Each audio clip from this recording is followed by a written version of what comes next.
ভালোবেসেছি বলে কি আমি ব্যর্থ না অপরাধী? ভালোবেসে তার জন্য সবকিছু ত্যাগ করেছি বলেই কি আমি অপরাধী নাকি আমি আসামি? ভালোবাসাটা কি অন্যায়?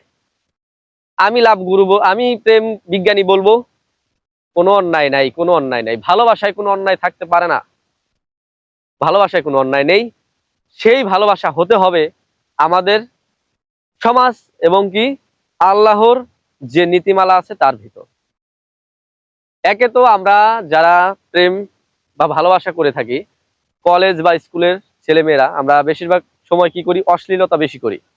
আমাদের অশ্লীলতা থেকে বেরিয়ে এসে সুন্দর একটি সমাজে সুন্দর একটি গঠনমূলক ভালোবাসা তুলে ধরতে হবে, যাতে আমাদের কাছ থেকে কিছু শিখতে পারে তারা। ছোট জুনিয়র যারা আছেন তারা শিখতে পারে। আমরা চেষ্টা করব সমাজটাকে সুন্দর করতে, অশ্লীলতা অশ্লীলতা সমাজ থেকে উঠিয়ে ফেলতে।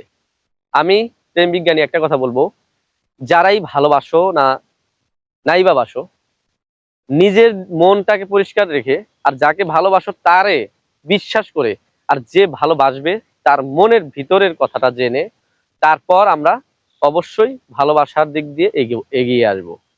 কারণ আমাদের বুঝতে হবে যে ভালোবাসা দিয়ে শুরু এবং মরণ দিয়ে শেষ, এটার নামই ভালোবাসা নিঃশেষ। আমি আছি প্রেম বিজ্ঞানী, আপনাদের পাশে ইউটিউব চ্যানেলে সাবস্ক্রাইব করে সবসময় পাশে থাকবেন।